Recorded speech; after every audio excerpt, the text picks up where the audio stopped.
খুব ভাল লাগে, খুব মজা লাগে খেতে। তাই ওর ভাল লাগলে না আমারও খুব ভাল লাগে।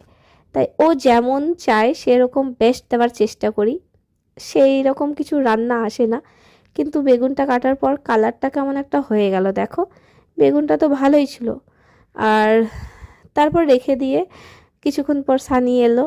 আর সানি চলে এসছে, কিন্তু ও খাওয়া দাওয়া করে আবার বেরিয়ে পড়বে। তাই আমি ওকে বললাম ঠিক আছে তুমি বসো। ও এখন আর নিজের বাবু আবার মানে ঘরে এসে আর কি, বলো না কি ঘর চলে এসছে, ঘরে এসে আবার কম্পিউটারে বসে যায়। কম্পিউটার হলো আমার সতীন। ও রাতে ঘুমানোর আগেও কম্পিউটারে বসে থাকে। আমি যখন ঘুমিয়ে যাই তখন আসে। 2-3 দিন খুব রাগারাগি করলাম, কদিন চলে এলো তাড়াতাড়ি ঘুমাতে, কিন্তু তারপরে আবার বাবু সেই, ওকে আর বোঝাতে পারলাম না। একটা হলো কম্পিউটার, আর একটা হলো সকালে উঠেই বাবু ফোন ঘাঁটবে। এটা কিছু করার নেই। আর সকালে যতই ফোন ঘাঁটুক, মানে বেড টি বা বেড কফি না দিলে ওর ঘুম কাটে না বা বিছানা ছাড়বে না। আর এই যে কথা বলতে বলতে আমার বেগুনি রেডি হয়ে গেল। বেগুনি রেডি করে এবার আমি ডাইনিং টেবিলে সব সাজিয়ে নিব। এইগুলো না আগে বইয়ে দেখতাম, মুভিতে দেখতাম, বেশ ভাল লাগতো কি এরকম সাজিয়ে প্লেটগুলো রেখে এরকম খাবো। তো এখন বেশ করি এগুলো, ভালোই লাগে। আর কাচের যদি তুমি কাচের, আমি অন্য লোকের জানি না, আমি না যখন কাচের প্লেটে ডাল ভাতও খাই না, জানি না আমার না খুব টেস্ট লাগে খেতে।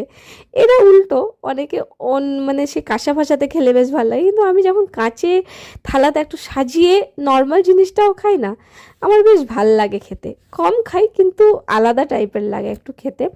তবে এখন শ্বশুরবাড়িতে আমার শ্বশুর স্টিলের স্টিলের থালাতে খায়, আর মা আমি সানি এই এই থালাগুলোতেই খাই। এই ডিনার সেটগুলো বিয়েতেই পেয়েছিলাম, অনেকগুলো ডিনার সেট পেয়েছি জানো। একটা বার করেছি, এটাই আমার সব থেকে ভালো লেগেছিল।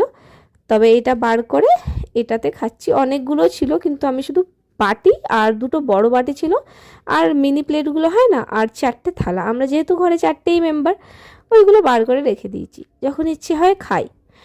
তবে সব সময় ভালোও লাগে না, যখন হাতে যা পাই সেটা নিয়ে নিই। তাহলে আমার হয়ে গেল লাঞ্চ কমপ্লিট। সানি আবার কাজে বেরিয়ে গেল। আর এবার আমি কি করি, যেহেতু দোকান যাব বিকেলে 5টায়, তা ভাবলাম একটু ঘুম মেরে দিব। তাই চলো একটু ঘুমাই। তবে এভাবে আস্তে আস্তে তোমাদের সাথে এবার সব কিছু যত সম্ভব হোক ভিডিও বানাবো, শেয়ার করব আর কি। ভিডিও বানাবোই, শেয়ার করি না করি। তবে ভিডিওটা দেখার জন্য thank you so much, tata.